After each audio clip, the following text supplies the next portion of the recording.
Está no ar o Belo Papo. Eu sou Marcela Belo, da 4C Digital.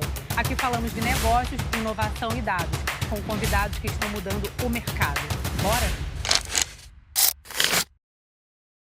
Hoje, o nosso convidado é Marco Riveiros, fundador e CEO da Resolve e do Instituto Amigu, que eu tenho o prazer de estar presente com você.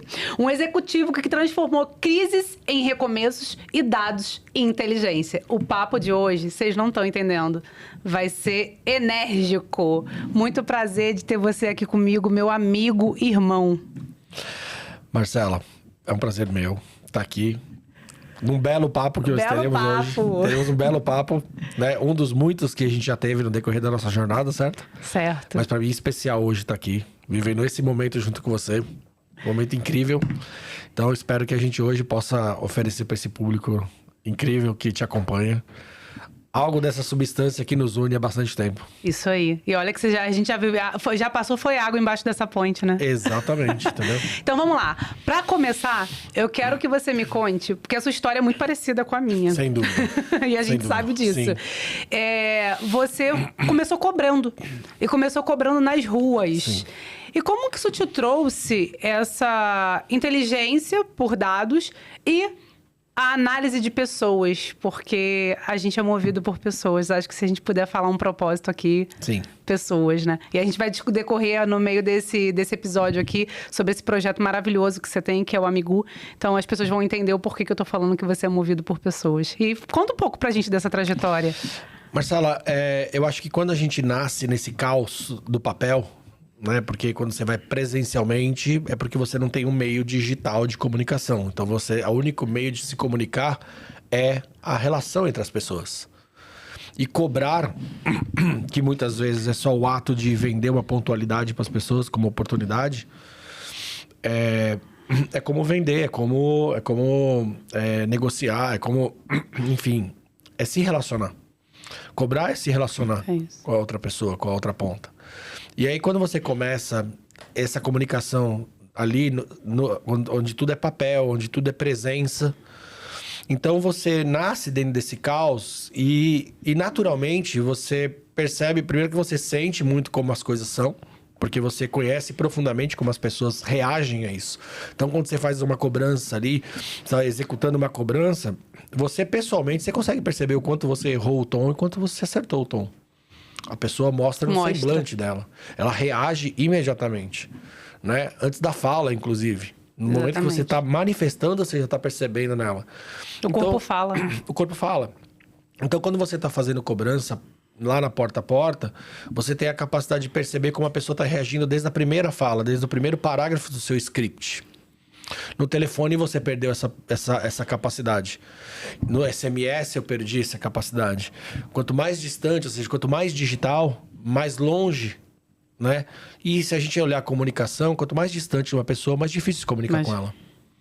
Então, quando a gente percebe que quando a gente coloca o digital entre essas relações, a gente entende que a história dessas pessoas que estão fazendo a interlocução, ela é contada pelos dados. Então, dados nada mais é do que a história das pessoas guardada em sistema.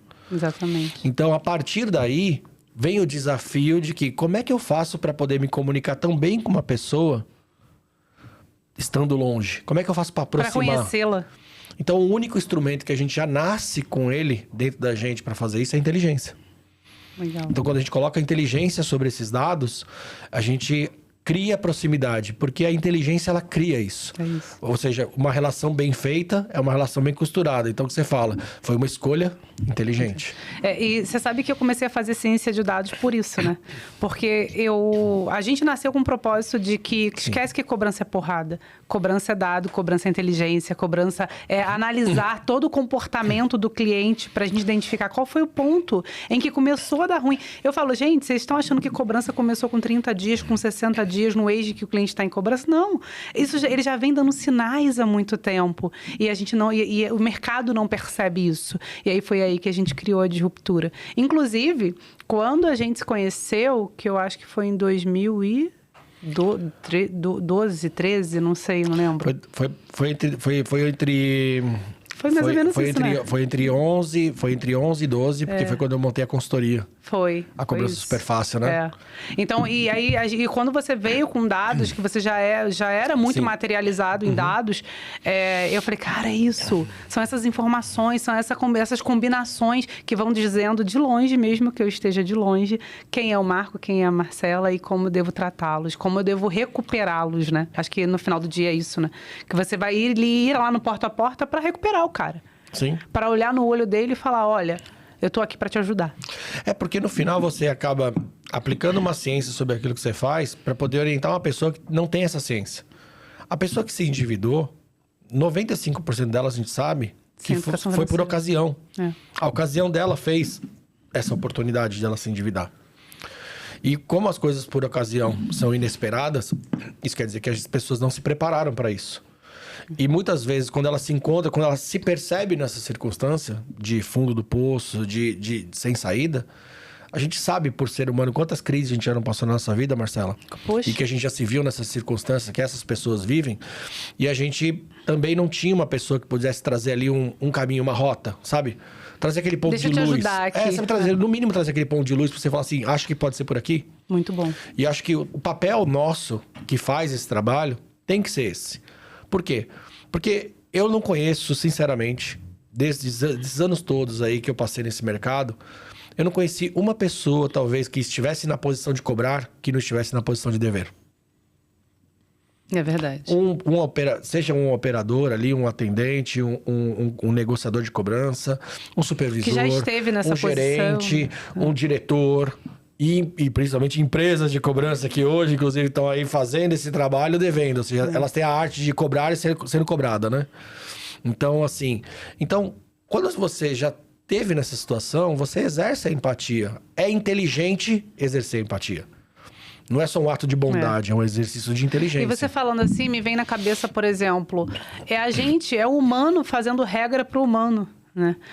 E mesmo que a gente tenha inteligência artificial, que a gente coloque dados, que a gente consiga refinar o dado para que a gente consiga chegar numa melhor política de cobrança, vai ter um olhar humano ali, dizendo quanto de percentual eu peço de entrada, aí tem a regra de negócio, o cara tá olhando no final do dia pro ROI dele, que não tem nenhum problema com isso, mas que a gente consiga, através dos dados, dar a melhor proposta de cobrança na hiperpersonalização para cada cliente. Porque o problema hoje é que você monta uma regra de cobrança e é top-down, acabou, é só aquilo que tem. Mas as pessoas não têm os momentos iguais. E como que a gente faz para isso ser hiperpersonalizado e não só top-down de uma só? Eu sempre gosto desses papos desse segmento aí, porque hoje eu falo como um ex do segmento, né? Porque eu já saí já faz alguns anos, né? E hoje, na verdade, eu só assisto você cumprindo com essa jornada incrível que você continua fazendo. E eu vejo, a melhor forma que eu vejo hoje manifestada daquilo que eu acredito, daquilo que sempre foi meu propósito em cobrança, eu vejo manifestado na 4C, eu vejo manifestado em você, na proposta de valor de vocês. Então, quando eu olho ali, eu não preciso estar no mercado de cobrança hoje. Hoje eu vejo de fora, vivendo a jornada de vocês, porque ela fala, conversa com aquilo que eu sempre quis fazer em cobrança, sempre manifestei em tudo que eu fazia, seja empreendendo, ou seja trabalhando dentro do segmento como profissional de mercado. Então, assim... Obrigada. Eu sempre gosto de deixar uma reflexão. O grande erro do mercado primeiro, é que ele não faz autorresponsabilidade sobre o crédito, porque, não, o mercado ele sabe que as pessoas estão endividadas e ele precisa vender e bater meta. Então ele vai super endividar. 2, então ele não faz essa autorresponsabilidade na hora da escolha da política de crédito. E segundo, ele não corrige, ele tem a oportunidade de corrigir na política de cobrança, ele não corrige. Por quê? Não é que não só nós não somos iguais, não só nós temos uma vida linear. Então, se eu não tenho uma vida pessoal e minha vida financeira não é linear, por que vou me oferecer um parcelamento linear é uma solução para mim? Exatamente. Então, assim, eu tô oferecendo... Então, imagina o seguinte, eu tô oferecendo um veículo para você que só anda reto. Imagina assim, eu tô te oferecendo um navio para você andar numa serra. Não dá. Então, é exatamente esse o desafio. Então, assim, a empresa credora chega para a empresa de cobrança e fala, olha, eu tô te dando esse navio, o navio não faz curva e nem freia. Mas vai lá, né? Vai na fé. Eu preciso que você desça a serra. E a serra é sinuosa, né? E você... E aí, como é que a gente faz isso? E você sabe que você trazendo isso, a gente começou agora... Ontem eu estava fazendo uma política de cobrança para o cliente. Porque eu percebi que o meu negócio não era só enviar cobrança digital ou só analisar comportamento. Porque se eu não conseguir ajudar o cliente a ter consciência na causa raiz, é balde furado. Sim. Então, como é a sua política de cobrança?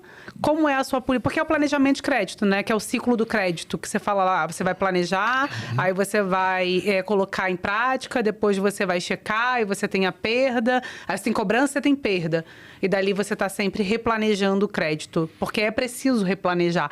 Mas se eu não conseguir trazer consciência para o meu cliente de que a política de crédito dele não está legal e que está dando churn maior na operação dele por conta da política que ele está exercendo, eu não estou exercendo o meu propósito. E quanto que eu cobro para fazer isso? Nada. É uma consultoria que o cliente contrata a gente, mas que eu não conseguiria não dar, porque senão meu trabalho não vai ser efetivo. E o mercado não pensa assim. O mercado recebe a base e fala, bota aí, todo mundo para cobrar junto. E detalhe, né? Complementando ali, né? Ou seja, a gente dá um navio para poder descer a serra e o risco é seu. Exatamente. Tem essa daí, né? Eu vou trazer um último ponto sobre isso daqui, sobre essa questão de inteligência no setor que você atua hoje, que é simples, vou trazer um caso real aqui que eu acho que emblema bem. Eu, em 2010, a minha empresa, 2011, a minha recém-empresa, minha consultoria que você conheceu lá, a CSF, ela quebrou.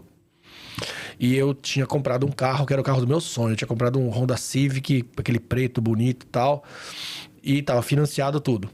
Veja só, se nos 3 últimos meses do ano, que é onde você tem mais dinheiro, o banco me cobrasse uma parcela e meia, e em janeiro, fevereiro e março ele me cobrasse meia parcela, eu não teria, mesmo com essa dificuldade da quebra da minha empresa, em janeiro talvez eu tinha pago o IPVA. Como eu não consegui pagar o IPVA naquela época, alguém bateu no meu carro na estrada e o meu carro foi apreendido e eu perdi o meu carro. Meu carro foi para leilão. Então, olha só, com uma atitude simples de ajuste de parcelas, muito carro não precisaria ser recuperado. E eu falo um negócio para você, assim, eu falo que, olha como são marcas. Eu todas as vezes, hoje eu tenho o meu carro, tenho tudo, assim, tá tudo bem, graças a Deus. Tá viajado, né? Então, a pessoa fica mais na Espanha do que no Brasil. Então, toda vez que eu vejo esse carro, eu olho com um momento, assim, olho com um momento positivo que eu realizei, mas eu perdi. Então, toda vez que eu perco, eu lembro do quanto o mercado de cobrança, ele só consome máquina de triturar. Ou seja, só máquina de moer. Então, ele não quer inteligência. Exatamente. E a minha decisão de sair do mercado de cobrança há alguns anos é porque, como eu manifestei como negócio vender inteligência, eu percebi que eu estava vendendo areia no deserto. A areia não tem valor. Não tem. E aí é o seguinte, quando a gente entrou no mercado em 2015, a gente já nasceu com um propósito, criar disruptura. E eu fui pra porrada. E hoje a gente está aí no mercado sendo reconhecido como uma empresa que realmente criou a disruptura no mercado de cobrança. Teve até um amigo, eu não lembro, que falou assim, vocês são o CIMED da cobrança. Mas é isso. Por quê?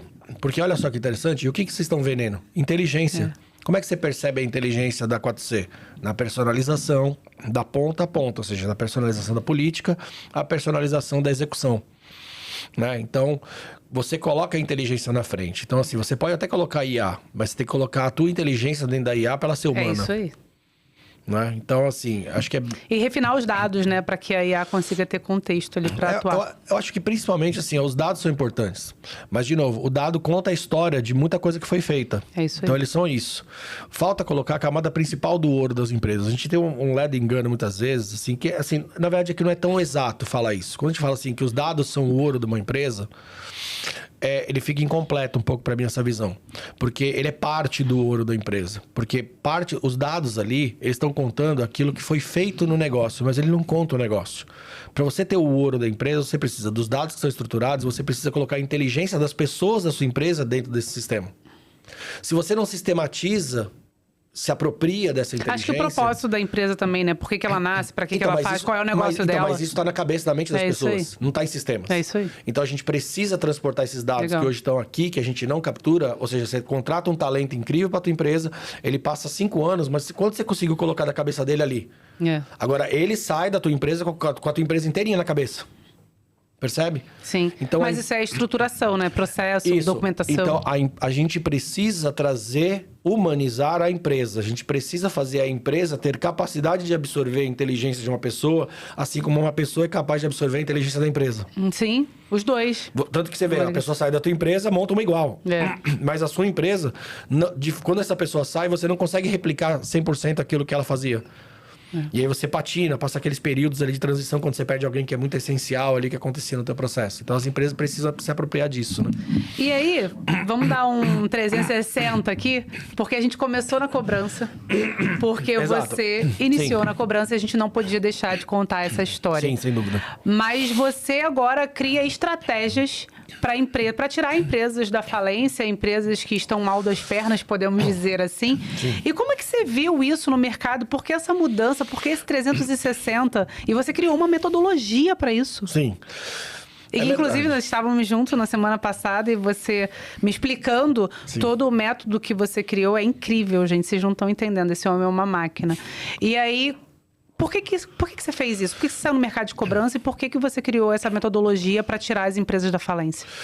Porque a gente muitas vezes olha para a cobrança de maneira muito preconceituosa. Desde lá de trás, quando a gente achava que assim, o cobrador fala que assim, eu fazer cobrança é uma atividade repetitiva e chata. Eu falei, não, cara, cada contato é uma história. Eu sempre falo isso. Cada cara, contato é uma oportunidade que você tem de aprender e ajudar alguém. Então, se você passou uma vida, como eu passei quase, se eu somar todo o tempo de cobrança ali, acho que foram 25 ou 27 anos em cobrança. Nossa, muito tempo. Então, isso quer dizer que eu tive a oportunidade de conhecer diversas formas de expressão de conhecimento, de inteligência, de experiências. E essas histórias todas são elas que populam as empresas. Então, popula a mente dos CEOs, dos diretores, dos gerentes, da equipe de atuação ali, analistas, coordenadores, operadores, né, etc. O grande problema que a gente encontra quando uma empresa está em dificuldade é que ela tem um núcleo muito pequeno de pessoas com capacidade de resolver os problemas e uma maioria... Os resolvedores. Os resolvedores. E ela tem uma grande parte de pessoas contratadas para fazer as coisas. E aí, em vários momentos, a gente se encontra em situações que a gente não consegue encontrar soluções para aquilo que a gente está vendo, até porque muitas vezes a raiz do problema ela está dentro de quem decide. E aí, a estrutura que está fora não consegue entrar no coração do dono, do líder. Então é muito difícil para essas pessoas, porque assim, então não é que as pessoas que não conseguem resolver os problemas ali, elas não conseguem por competência. Não. É porque existe uma necessidade de você conseguir extrair isso daquela caixa de Pandora dentro da empresa, que é o coração de quem dirige ela. Porque a origem do problema está ali. Porque se ninguém está enxergando, é porque ninguém está olhando para o lugar, exato, pro lugar certo. Porque, ou seja, quem traz a dor é aquele que carrega ela. Então ele chega e faz aquele broadcast ali, e todo mundo fala, temos que resolver isso. Aí todo mundo sai atrás. Cadê? Igual barata voa. Exatamente. Só que tá onde? Tá aqui. Então você faz todo o teu time olhar pro ao redor e você tira eles do foco da onde tá. E eles, por situação até de contratados, não vão olhar e falar assim, chefe, tá aqui. E aí tem um ponto que é muito importante, que é assim, para você conseguir fazer uma comunicação assertiva com essa alta gestão, a gente tem que ganhar uma capacidade de transversalizar 4 vértices importantes. Pessoas, processo, tecnologia e dados. E aí é bem difícil, Marcela, a gente sabe o quanto a gente se preparou para isso na vida, você ter esses 4 vértices dentro de uma mesma pessoa.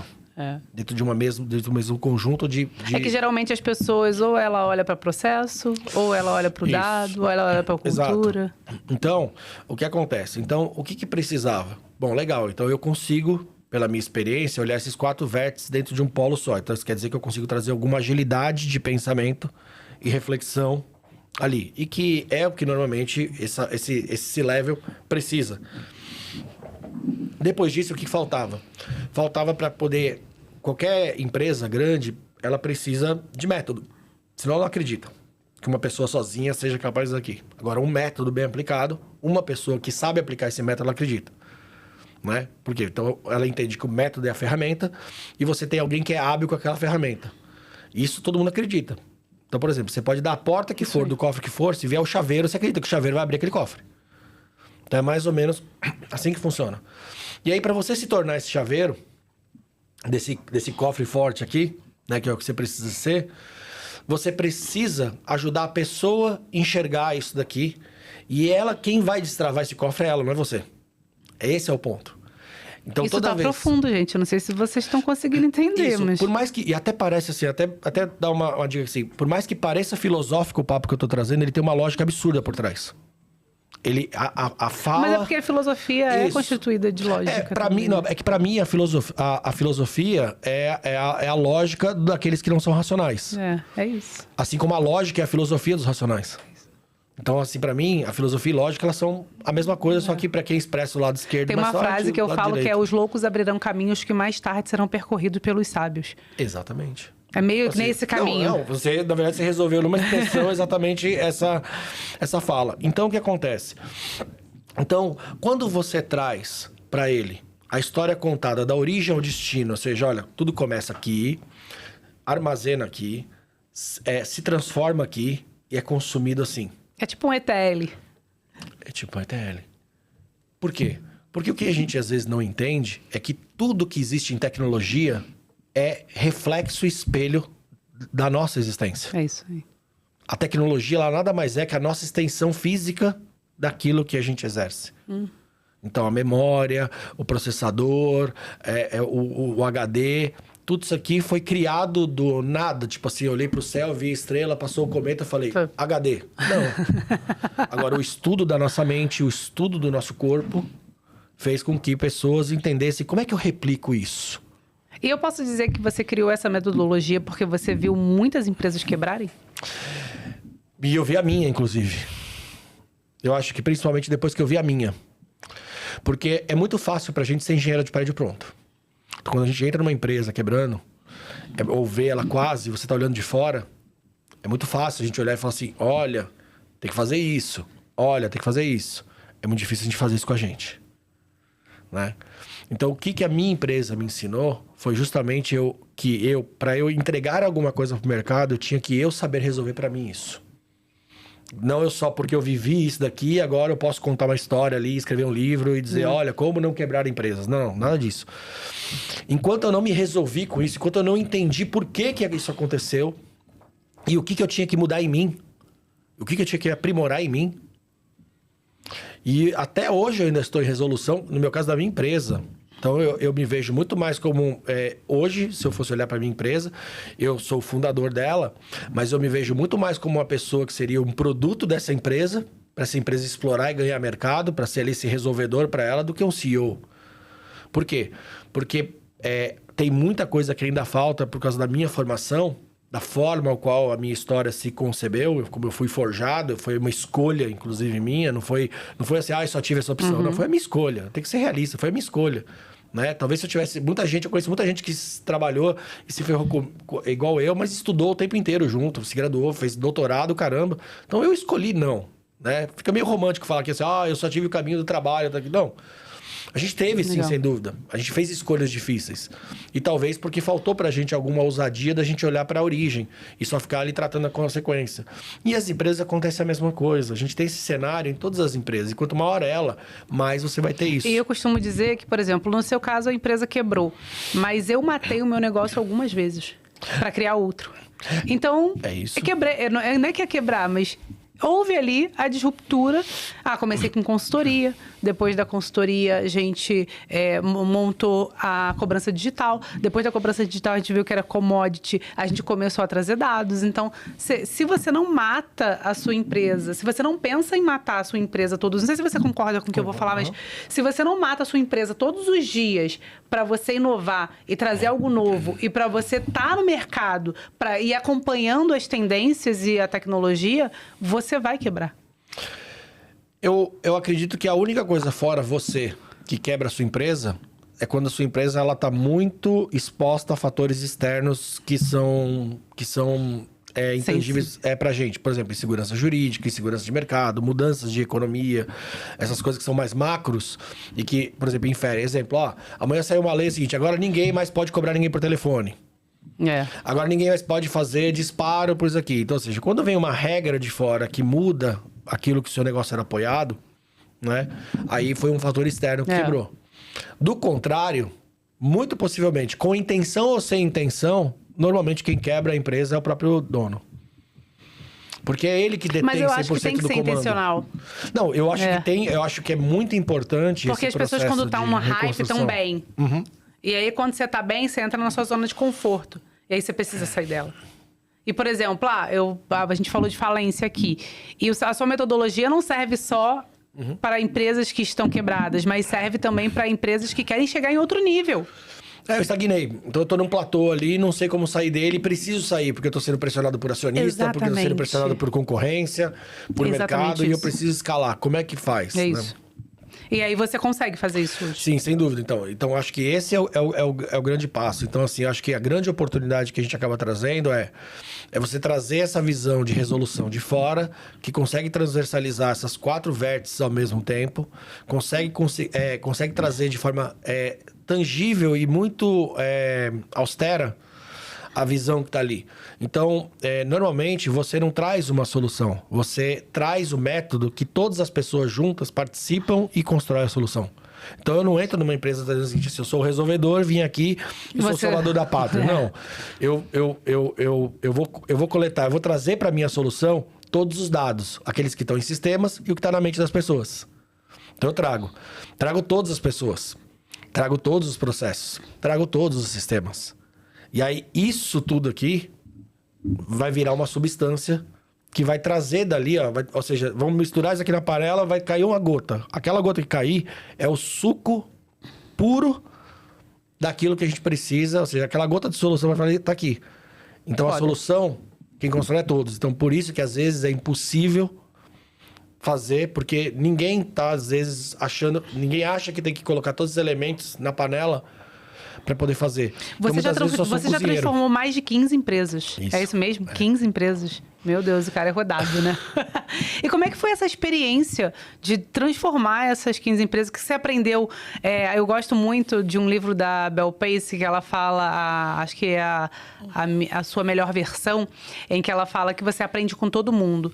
Alguns o que fazer e outros o que não fazer. Então, às vezes a gente julga muito o outro e a gente esquece que a gente pode estar aprendendo o que não fazer. E aí, o que você aprendeu a fazer e não fazer nessas 15 empresas que você conseguiu transformar? Eu acho que a principal delas é que, efetivamente, você nunca vai ser solução sozinho. Eu acho que o grande problema que a gente tem, no geral, é que, assim, a segunda é escutar. Eu falo mais que a tia do leite. Só que eu sempre falo para as pessoas, se você ficar bem atento em mim mesmo, com atenção, você vai perceber que eu escuto 2 vezes mais do que eu falo. E normalmente eu tenho um Pareto também, que é engraçado, que eu falo assim, olha, para me definir aqui, eu faço 2 definições aqui. O meu Pareto é 80% de resolução e 20% de manifestação. Então, muito possivelmente o que eu estou manifestando representa 20% do que eu estou fazendo. Do que eu estou resolvendo. Gosto. Sabe? Eu adoro Pareto. Então, óbvio que se você está resolvendo muito, você vai ter muito a falar. Você vai ter muito a contar. Porque você constrói muita história. Inclusive... Pode falar. Não, e aí o que acontece... Então, o que eu mais aprendi nesse tempo é que a maior parte dos problemas que eu vi, e quando a gente chegou nas soluções, eu percebi que a maior parte dos problemas, eles estavam ali obscuro para as pessoas. Por quê? Porque como é que estava vindo a camada de solução? Eu escuto um pouco, acho que entendo muito e faço achando que tô fazendo, que sei fazer tudo. Ao invés de você se apropriar de tudo, escutar tudo, tirar daquilo só aquilo que faça sentido e pegar e trazer um pedaço dessa solução e validar e ver funcionando. Aí você percebeu que sim, você vem aqui e pega o resto. Você já sabe onde tá. É sprint, né? É isso. Que é o modelo do Google. Mas exatamente. Pouca gente faz.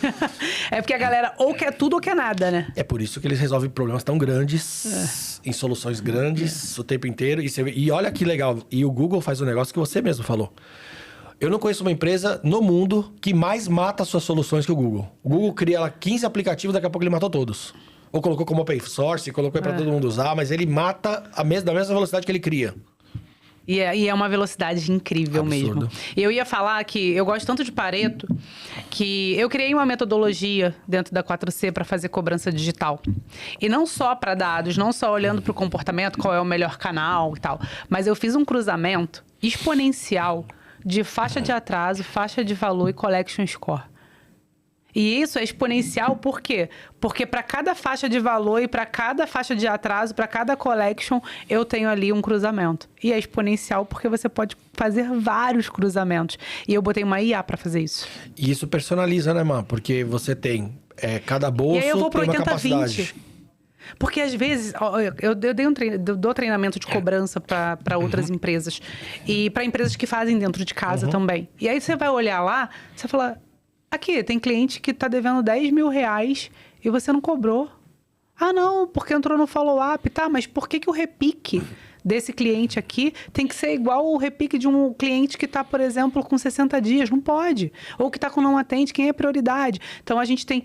tanta informação que você tem, não só do comportamento, mas do que tá rolando, que as pessoas esquecem isso.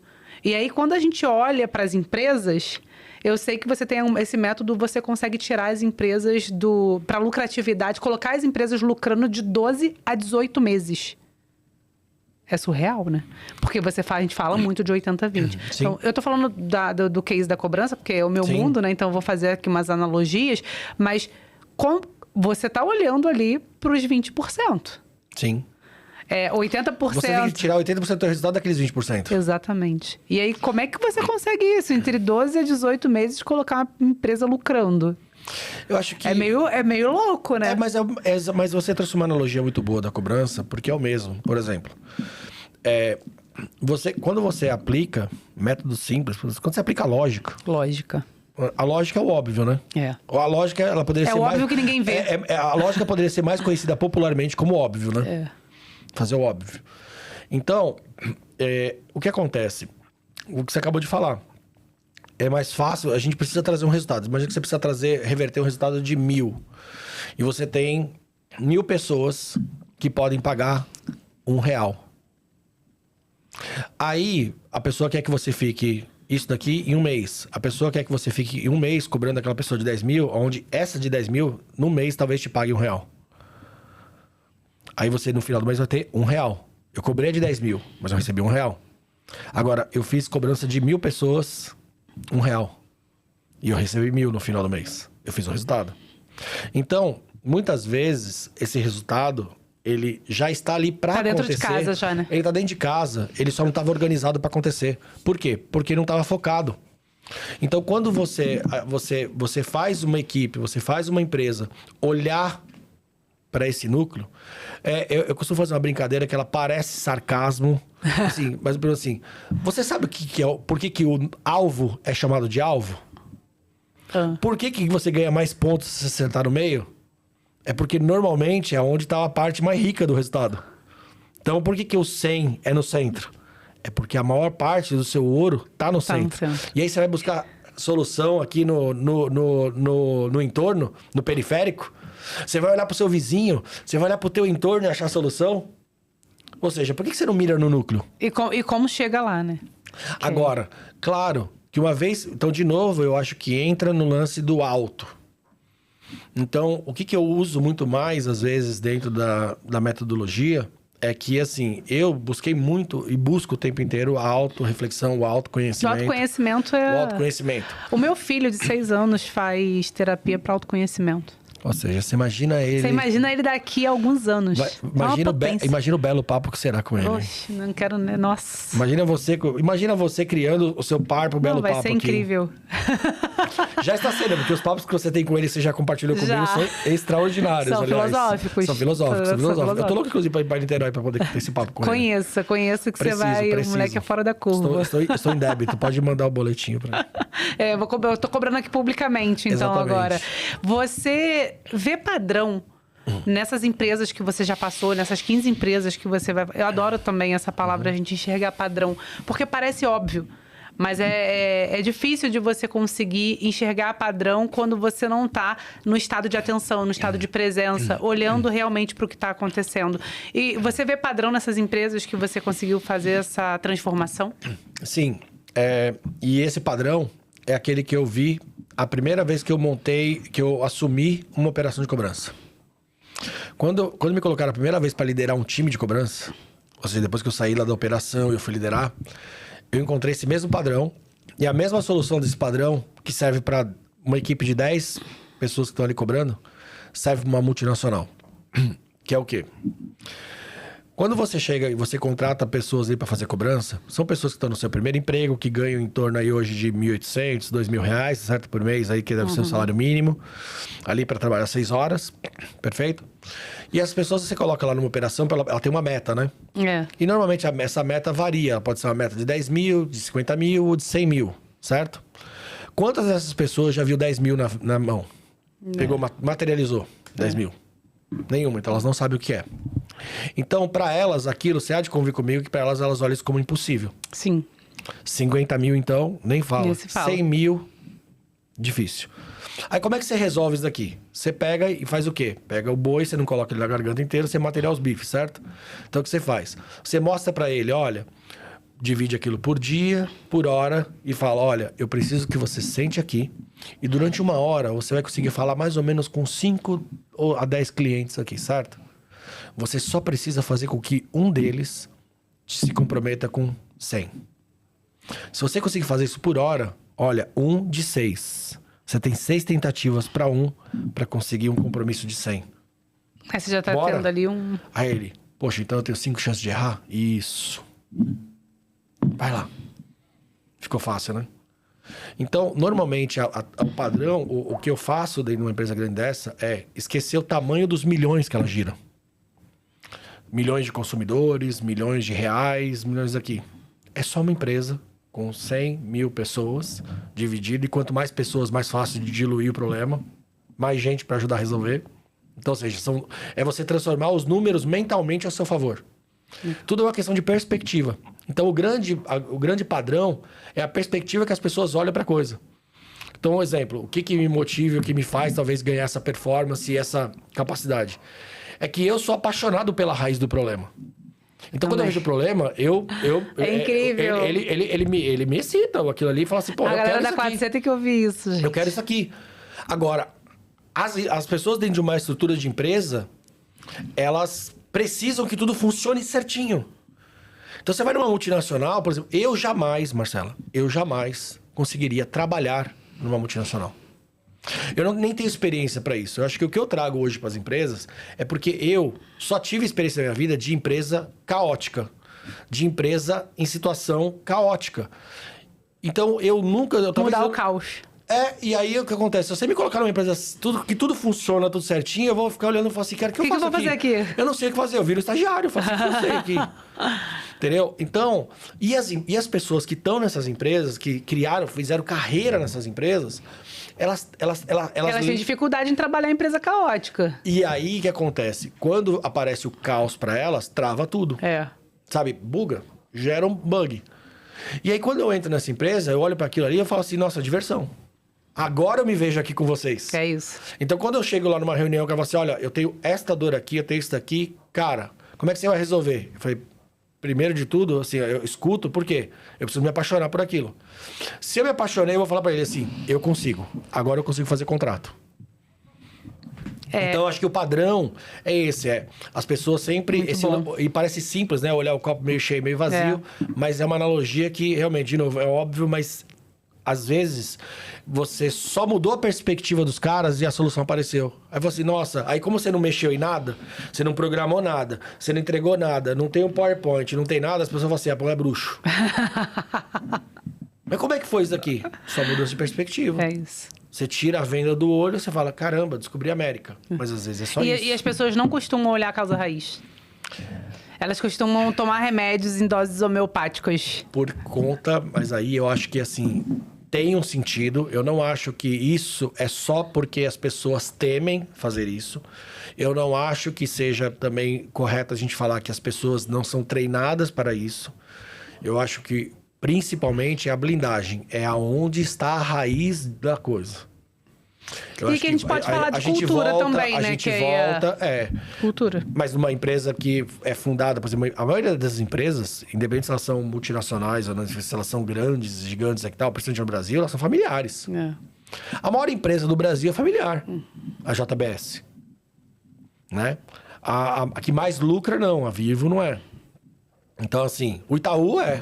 Tá, tudo bem, é SA, mas a família Setúbal toma conta do negócio lá. Mas a cultura lá é absurda, né? Então, uma cultura absurda. Exemplo de cultura. Então, assim, acho que infere de muito cultura isso. E inovação, porque eles estão sempre à frente também, né? É porque, assim, eu acho que o setor financeiro, em geral, eles sabem que eles não sobrevivem sem tecnologia, sem inovação, né? E tem que ter. Você tem uma frase aqui que você costuma dizer que dados sem contexto de dor humana são apenas números. E eu falo que sem dados, sem gestão, né? Minha frase. E eu queria que você falasse um pouco mais disso, que me deixou bem intrigada. É porque, de novo, não adianta a gente olhar o dado de maneira fria. O dado frio é o dado guardado. O dado guardado lá no banco de dados, ele é um dado frio. Mas aquele dado, ele conta a história. Ele conta uma história. É isso. Ali só tá o que foi registrado. Ou seja, o que as pessoas fizeram, como elas se movimentaram, daqui para lá, de lá para cá. Ou seja, tudo aquilo foi registrado. Certo? Certo. Então, quando a gente só olha o que está registrado, legal, por análise, por ciência de dados, a gente consegue lá modelar, regressão logística, fazer isso aqui, escovar, deixar ele bonito, drill down, isso aqui dá visual para eles. A gente consegue fazer um monte de coisa, a gente consegue deixar ele lindo, né? Só que você vai ler aquilo tudo ali, aquilo ali faz sentido para quem? E aí, como é que você sabe o que faz sentido ali de fato? Agora eu entendi. Tá bom. Então, de novo, se eu não conhecer a história de como aquele dado foi contado ali, porque isso é um grande... E para quem ele vai ser também analisado, né? Então, por exemplo, muitos projetos de IA falharam no mundo porque a empresa achou que tinha lá uma pancada de dado guardado e falou, olha o tamanho do pote de ouro que eu tenho. Mas é tudo um monte de dado de transação, log e tal, etc. Ou seja... Aquele dado ali não diz... Servia pra nada. Ele não reflete... Não contava história nenhuma. Não conta história nenhuma. Né? E nós, com estatística, tem até um livro, né? Como mentir, né? Usando estatística, né? Então, porque... Por exemplo, eu gosto de ver... Na estatística... Gente... Eu vou ficar quieta, eu não posso falar isso, Marcela. Vamos lá. Respira. Respira.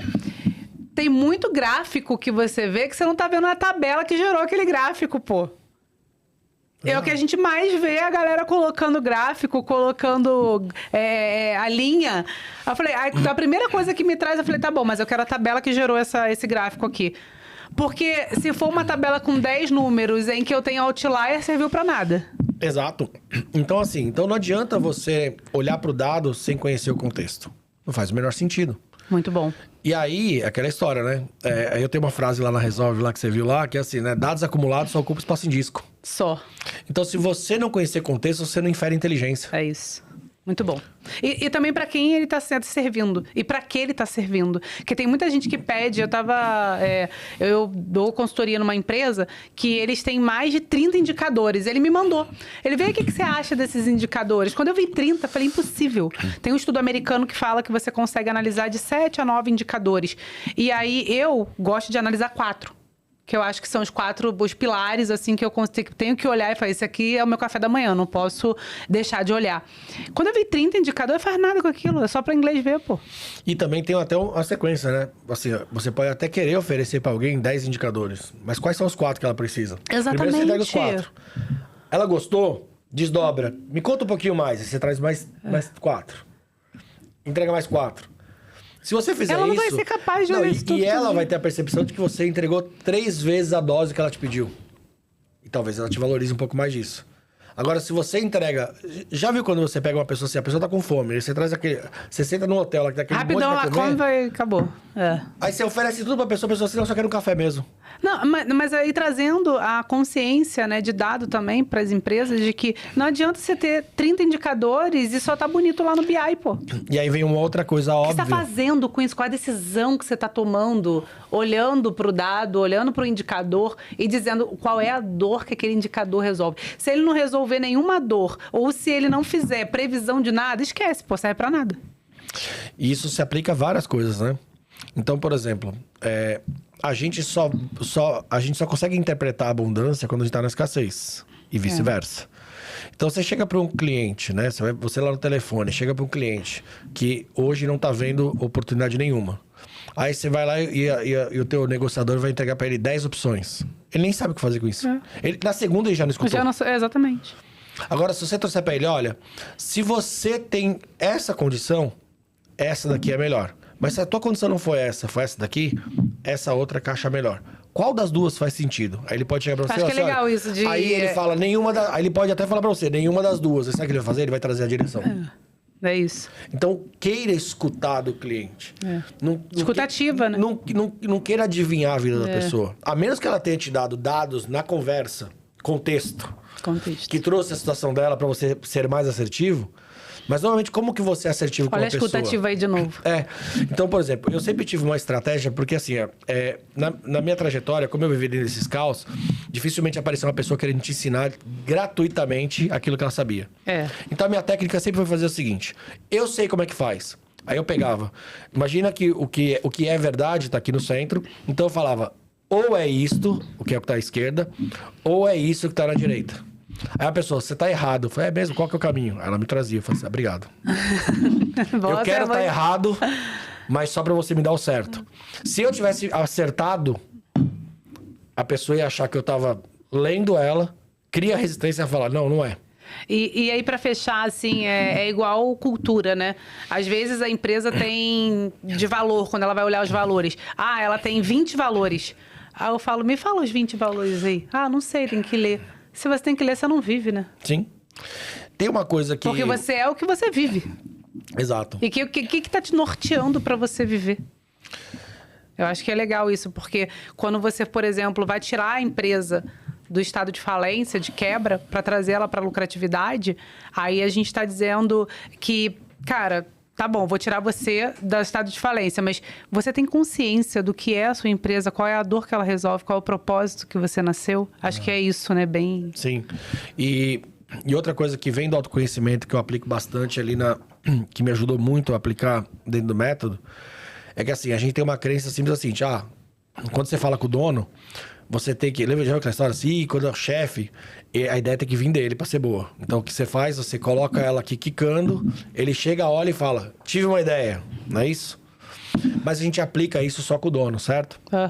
Então, a gente esquece que todo mundo, todas as pessoas à sua volta, são donos da sua opinião e da sua escolha, certo? Certo. Então, se ela é dona da escolha e da opinião e ela que é dona do problema, o que você faz com ela? No micro...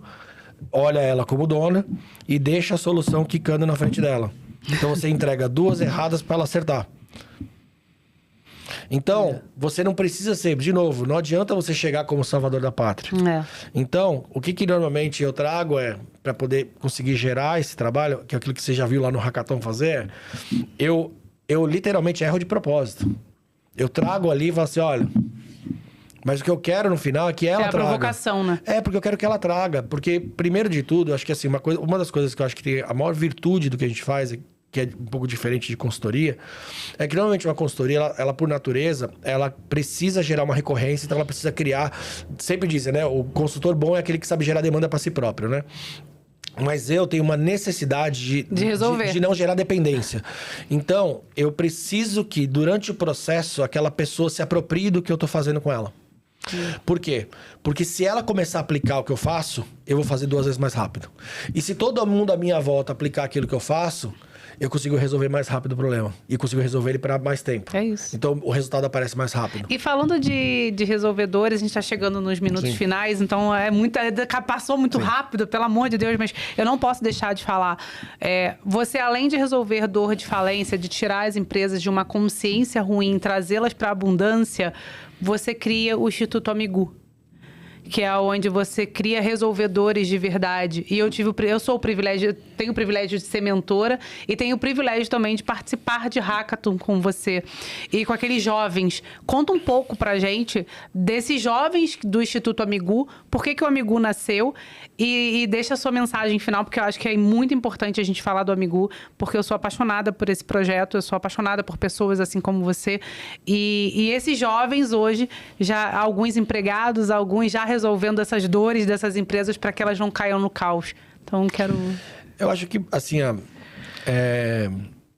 quando eu perdi o Gustavo, eu percebi que eu não era o suficiente para resolver todos os meus problemas.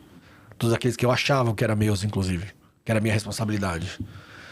E só depois que a gente perde muito, a gente percebe que a gente é bastante impotente para várias coisas. Que a gente é bem pequenininho. E quando a gente enxerga isso, e hoje eu manifesto isso, né? Manifesto o que eu sei fazer, eu sei que eu não vou conseguir fazer tudo, e nem vou conseguir fazer para todos, e nem vou conseguir fazer para sempre. E eu tava preparando o Gustavo para ser isso. Para que ele pudesse, no mínimo, saber resolver a vida dele. E aí, a forma de eu resolver a dor que acabou virando essa frustração de não conseguir fazer isso daqui, eu comecei a perceber que eu podia fazer... Eu tinha que fazer isso daqui, mas de alguma maneira. E não existe você formar uma pessoa resolvedora sem você entregar para ela um desafio real. Sem você trazer verdade para ela. Um resolvedor de verdade precisa conviver com a verdade. Então não adianta você ficar trazendo simulações, tal, coisas lúdicas, inventadas, etc. Porque você vai formar um resolvedor de mentira. Então, ou seja, ele vai apoiar toda aquela experiência dele lá em qualquer mentira que trouxer para ele. Ele não vai verificar se é verdade, inclusive. Então, quando eu consegui voltar do luto ali e voltar a reassumir a Resolve em 2023... né? Então eu vim dessa jornada do Amigu de 2019, 2020 pandemia, 2021, 2022. Então eu olhei para aquilo ali e a gente começou a criar a formar essas pessoas resolvedoras ali em volta da comunidade do Porto de Santos, né? Que é o local que eu vivo hoje, né? Eu sou de São Paulo, mas eu vivo em Santos. Então foi ali que o Amigu nasceu, dentro desse berço do Porto. Então eu comecei a perceber lá no Porto, que o Porto tem grandes empresas multinacionais. Então assim, 1/3 do PIB passa por Santos, pelo Porto de Santos. Então assim, é um negócio colossal. É o maior porto da América Latina.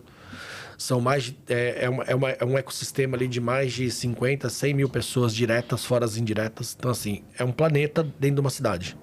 Então, na verdade, Santos é um porto que tem uma cidade, não uma cidade que tem um porto. Então, quando você tem contato com todo esse mundo, e eu comecei a ver muito disso nessas empresas portuárias. Só que eu não conseguia estar em tudo. Não dá para você não tem braço para fazer isso aqui. Então eu falei o seguinte, olha, quando você começa a perceber que tem isso dentro das empresas, eu falei, e se eu começar a formar esses garotos, essas garotas, para que elas sejam essas resolvedoras lá no futuro? Então, talvez, se as empresas estiverem já pegando desde o aprendiz, do estagiário, pessoas com essa capacidade, com essa natureza de resolver problemas, as empresas já vão ter esses resolvedores dentro de casa. Então, eles vão depender menos de um Marco ali, de uma Resolve ou de qualquer outra empresa. Elas vão ter substância para fazer. Muito bom. Então, como a gente acabou se especializando em criar projetos de impacto mais sustentáveis, cobrança ensina a gente. Aliás, não tem melhor escola para falar de sustentabilidade que cobrança.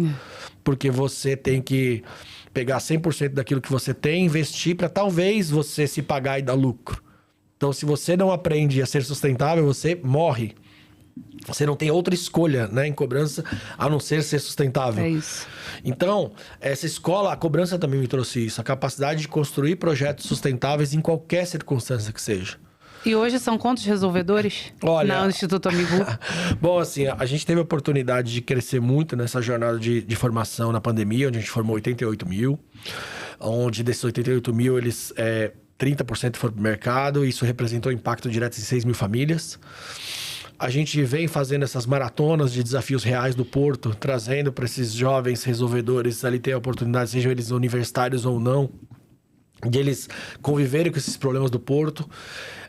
Então a gente já fez aí em torno de... Foram 12 maratonas, né? De 2019 até aqui. Teremos uma agora, né? Teremos uma agora, final aí com só jovens estudantes de primeiro e segundo semestre.